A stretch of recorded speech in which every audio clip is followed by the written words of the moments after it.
नमस्कार मंडळी, स्नेहरंग युट्यूब चॅनलमध्ये मी स्नेहा पराडकर तुमचं खूप खूप स्वागत करत आहे. श्रावण महिना सुरू झाला आहे आणि आपली पहिली रेसिपी गोडाची असणार आहे. तर आपण आज गुळाचा शिरा दाखवणार आहे. यापूर्वी पण मी दाखवला आहे, पण फक्त मी गुळाचा शिरा आता दाखवत आहे. तर अगदी पटकन होणारा 5 ते 10 मिनिटात लगेच होऊन जातो. रवा भाजलेला असेल तर अजिबातच वेळ लागत नाही. पण आपल्याला रवा भाजण्यापासून सुरुवात करायची आहे. तर स्नेहरंग परिवारातर्फे सगळ्यांना श्रावणाच्या भरपूर शुभेच्छा आणि आपण रेसिपीला आता सुरुवात करूया.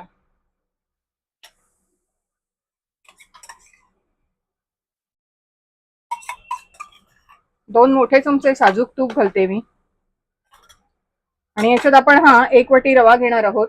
जाडा रवा आहे हा, बारीक रवा नाही घ्यायचा. तसेच आपण पाऊण वाटी गुळाची पावडर घेतली आहे. गुळ अख्खा घेतला तरी आपण ह्याच्यात साखरेचा वापर करणार नाही आहोत. आणि हळूहळू दाखवतेच तुम्हाला कसं. तर आपण एका बाजूला आता पाणी तापत ठेवणार आहोत. हा दुधामध्ये करत नाही, पाण्यात करतो आपण गुळ असल्यामुळे.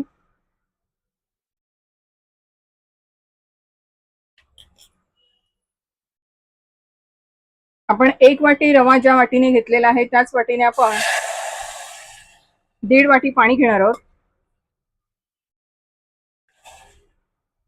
गॅस मंद ठेवलेला आहे आणि याच्यात आपण आता ही गुळाची पावडर घालतोय. गोडीनुसार आपण कमी जास्त करू शकतो. हळूहळू त्याच्यात विरघळली जाईल. आणि इथे एका बाजूला आपण आता ड्रायफ्रुट्स भाजायला घेऊया.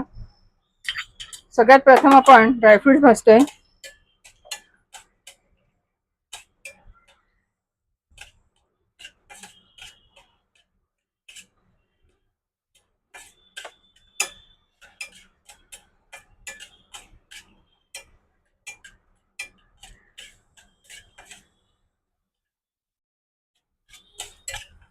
मस्त खमंग असे परतून झाले की आपण हे काढून घ्यायचे. त्याचा रंग बदलेल.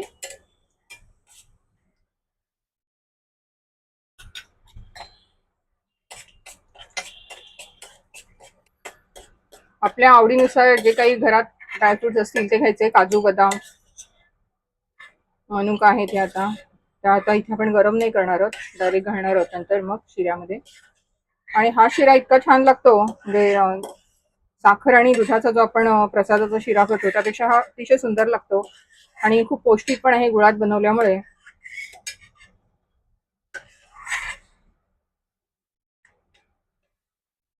सर्व ड्रायफ्रुट्स आपण काढून घेऊया. आणि याच्यातच आता एक केळं घेतले मी असं कापं करून, आणि ते आपण मस्तपैकी तुपावर खमंग असं परतून काढायचंय. एका बाजूला पाण्यात आपल्या उकळी आलेली आहे. गॅस मंद करून ठेवायचा. गूळ छान वितळला जाईल. आपल्याला एकदम कडकडीत पाणी लागणार आहे. केळी व्यवस्थित परतून काढली की शिरा खूप दिवस टिकतो, अगदी फ्रीज शिवाय पण.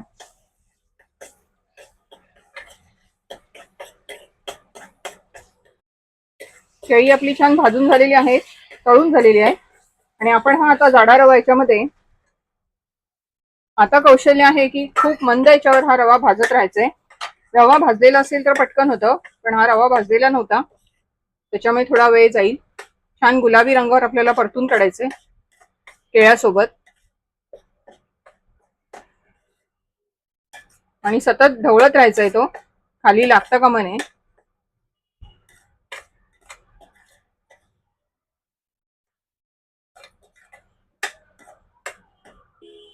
आपण अजून 1 चमचा साजूक तुपाचा वापर करतोय. आता हे तूप जे आहे, ज्यापासून आता भेसळाचा आणि समजला आहे, तर त्यापासून अक्षरशः आम्ही आता घरी तूप बनवायला सुरुवात केलेली आहे पुन्हा एकदा. म्हणजे पूर्वी करायची, पण नंतर मध्यंतरी आयत्या गोष्टींची जरा सवय होते आणि बाजारातून आपण सहज उपलब्ध मिळत असतं म्हणून घेऊन येतो. पण आता असं झालंय की घरीच बनवण्यात मजा पण येते आणि खूप छान एकदम वाटतं घरच्या घरी तूप आपण बनवलं की. बरेच जण बनवतात पण, आणि छान उपयोग होतो त्याचा व्यवस्थितपणे. तर आपण एकूण 3 चमचे तूप ह्याच्यात घातलेले आहे, मोठे चमचे आहेत. अजून आपल्याला थोडा वेळ जरा परतून काढूया रवा.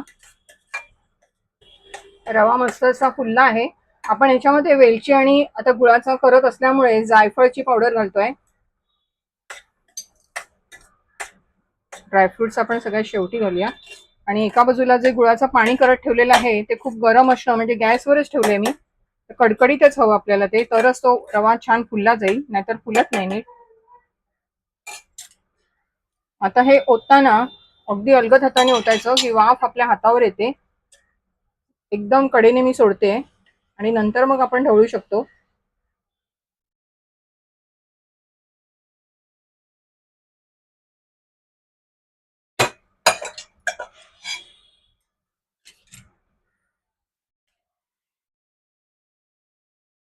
आपण हे ड्रायफ्रुट्स पण याच्यात घालूया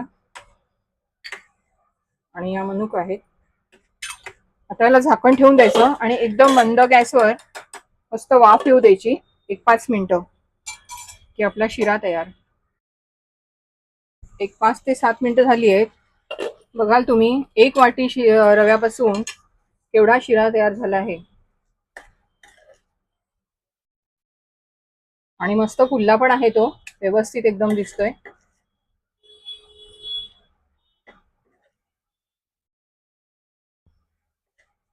तर श्रावणाच्या पहिल्या दिवसासाठी आपला पहिला गोडाचा नैवेद्य तयार झालेला आहे, गुळाचा शिरा.